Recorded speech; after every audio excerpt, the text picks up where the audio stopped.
Over the last few years, there has been an increased focus on negative impacts and health issues from consuming unhealthy food. More population has faced the problem of obesity, especially in developed economies like the US and Western Europe, where heavy consumption of fast foods and soft drinks have been blamed for rising obesity problems. There is also an increase in popularity of diet soft drink over the past 10 years, from 25% in 2005 to 30% in 2015. As a result, several organizations and government have increased effort to curtail consumption of these unhealthy foods. For example, the government has increased tax and conduct regulations on unhealthy food, including soft drinks and snacks. This change potentially impacted PepsiCo in several ways. For example, this regulation's forcing PepsiCo to produce healthier products, like Pepsi Next, which use stevia instead of sugar. As people eating habit has changed, and healthy lifestyle has become more popular, it is therefore predicted that the balance in beverage market will shift gradually from soft drink towards healthier products like fruit juice. These changes in eating habits and consumption trends has led Pepsi to categorize their product into three categories. First category, good for you. These are the nutritious products that include fruits, vegetables, whole grains, low-fat dairy, nuts, seeds and key nutrients, with limits on sodium, sugar and saturated fat. The second category is better for you. Better for you brands offer snacks baked with lower fat content, snacks with whole grains, and beverages with fewer or zero calories and less added sugar. Lastly, fun for you, which basically delicious but bad for your health, like those products with high amount of sugar and calories. If we look at PepsiCo first quarter net revenue this year, approximately 60% of the sale revenue is from Frito-Lay's and PepsiCo beverages. Obesity problem gives PepsiCo challenges and opportunities. It also accelerates consumers' focus on health. So the emergence and acceleration of consumers' focus on health has increasingly challenged PepsiCo. The issue of obesity has made the company like Pepsi to seek out new ingredient which is healthier. In 2010, Pepsi entered into a $30 million, 4-year deal with Cenomix, agreeing to provide an additional $32 million in research and development payments.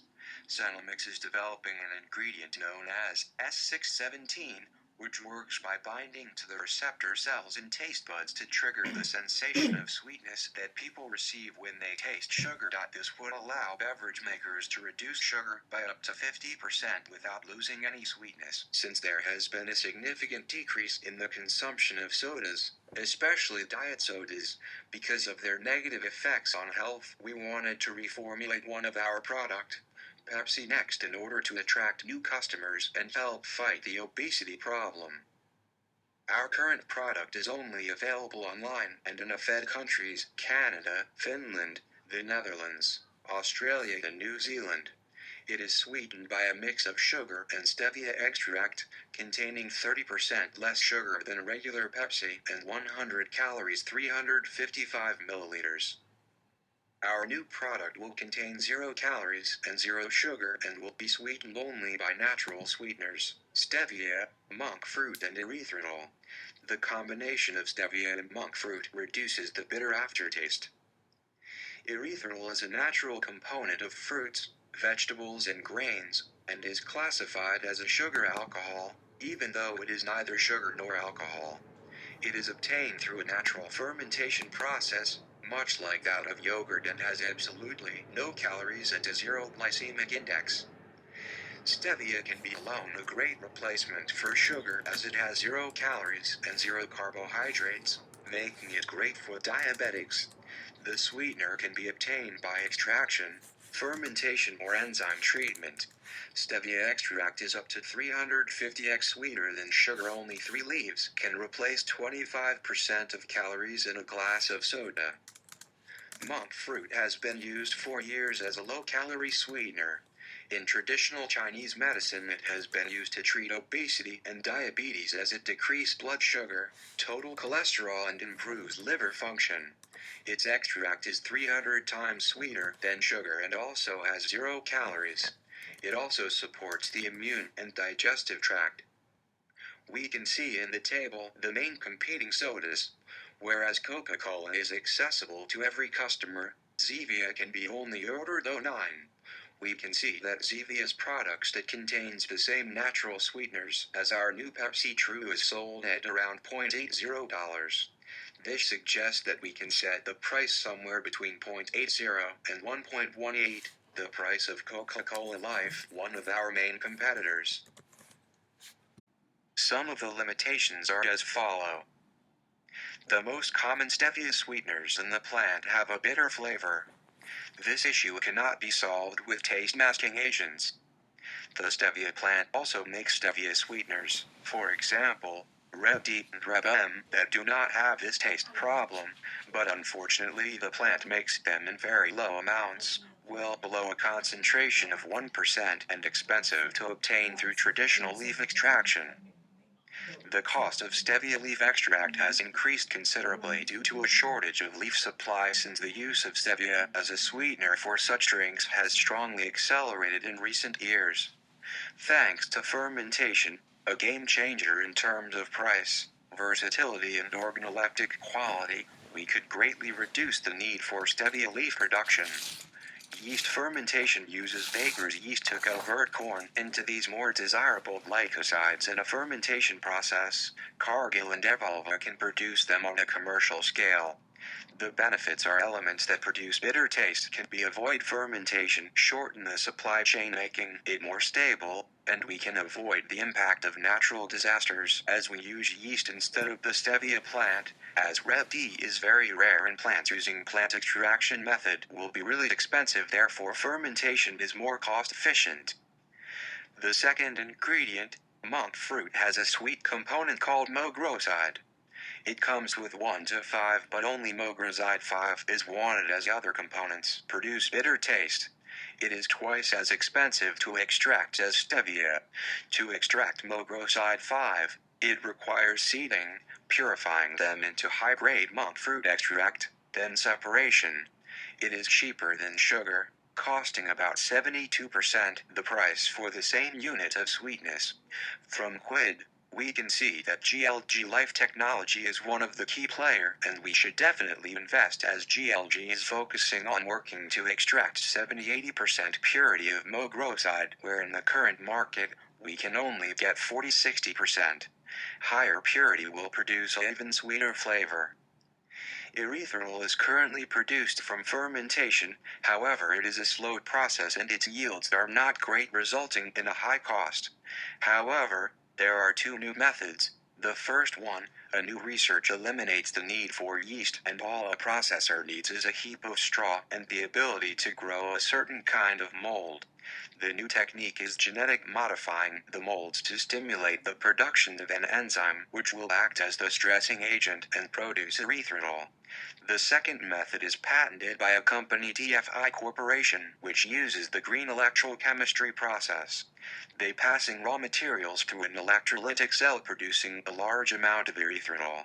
Both of the methods are cost-effective, therefore we can either invest in R&D to develop the new GM method and invest in TFI Corporation to build commercial-scale facility. 3 of the ingredients can be supplied at scale and are reliable, and investing in new technologies could overcome the limitations that the market currently faced. I would like to share a case study. In 1985, Coca-Cola launched the new Coke hoping to replace the Coca-Cola Classics, as research shows that people prefer the sweeter taste from Pepsi. However, sales dropped rapidly and public outrage was high. The vital element that Coca-Cola missed was their brand. Coke is part of the identity of die-hard enthusiasts. By replacing the old formula, they felt cheated and they cannot accept the change. To prevent the failure of our new Pepsi True, we will carry out Pepsi Challenge to do a taste test to see how people react to our new product. Also, rather than replacing our Pepsi Original, we provide an alternative so that people can still choose the classic flavor. In order to change their behavior, we have considered a few factors. The main aim of our product is to convince our target customers the youths of Kentucky to switch their consumption of regular cola sodas to our new Pepsi True. We are aware of the fact that it is hard to eliminate cola sodas from their diets completely, so we want to convince them to at least consume a more natural, healthier, similar tasting product. In order to be able to change our target customers' behavior, we need to give them a high motivation to do so and provide them a simple way for them to do so. This way they will have a high ability to change their behavior. Our core motivator for consuming Pepsi Next is the anticipation of the outcome. Our target customers will be able to live a bit healthier diet whilst losing weight. We want it to be easy for our target customers to switch to Pepsi Next, so the simplicity factors are a reasonable price, accessibility, and the product should fit into the customer's diet. Since Kentucky is the 6th poorest state in the USA, we want to set a reasonable price for our product, as there is a chance that although it is healthier, the product won't be bought due to its high price. We are aiming to make it cheaper than Coca-Cola Life, that has quite a higher price compared to other sodas on the market. Pepsi Next should also be accessible to all our customers, so we want our product to also be sold at small corner shops, making it easier for our customers to buy the product. The fact that our product will be available in stores across the state will trigger the consumption of the soda, at first out of curiosity and then regularly. Once the customers taste the same taste as in our regular Pepsi and sees the natural sweeteners it contains. We want to promote our Pepsi True all around the state, but especially to teenagers and young adults, as a healthier substitute for their usual soda. We want to promote the product through effective humorous advertisements, through a unique packaging, as seen here, through social media and through promotions tailored for youths, in universities, etc. Let's use an example of a calories intake from added sugar intake by the U.S. population aged between 12 and 19 years old between 2005 and 2008. The expert found that 16% of daily calories intake came from added sugar, and 40% of calories from added sugar came from beverages. Between 2005 and 2008, the U.S. males population aged between 12 and 19 consumed on average of 442 calories from added sugar per day, and female intake around 314 calories. This means males intake 176.8 calories of added sugar from beverage, which is around 7% of daily calories intake, and females intake 125.6 calories, which is around 6.6% of their daily calories intake. According to the graph, PepsiCo holds around 30% of the soda market. So we can assume that around 30% of calories from added sugar from beverage came from Pepsi soda drink. This means that male intake about 53 calories per day and 37.7 calories for female. 1 can of Pepsi contains 150 calories. It can be concluded that on the average males consume around 2.5 can of Pepsi per week and women consume around 1.5 can. Therefore, if the consumers can switch their consumption from normal high-calories soda drink to zero-calories soda drink, they can reduce the amount of calories intake by 53 calories per day for male and about 38 calories for female clearly for a day. This impact is not significant.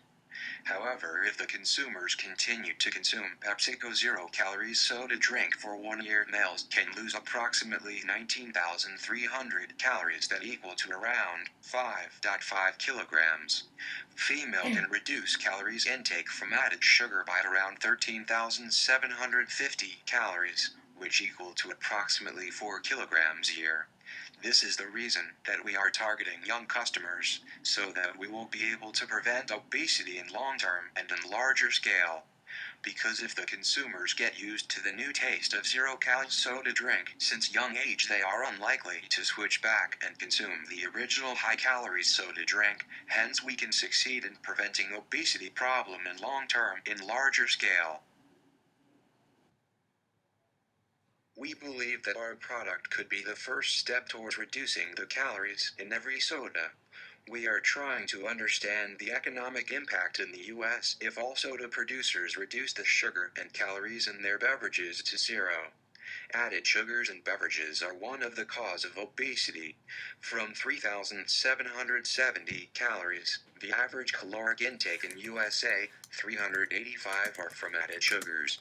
Over 40% of the calories from added sugars come from beverages. An average American consumes 38.6 pounds of added sugar from sugar drinks each year.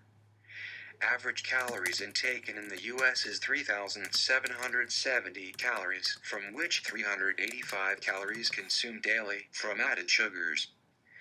The average American drinks 44 gallons of soda in a year, 19.2 ounces per day equals 2.4 cups of soda. An 8-ounce cup of regular soda contains between 95 and 115 calories. This means that on a usual day, the average American consumes 252 kilocalories from sodas, which represents 6.6% of his daily caloric intake.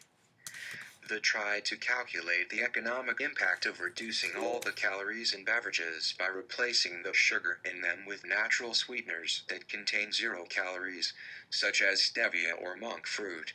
We assume that in this case, the economic impact of obesity will therefore be 6.6% lower.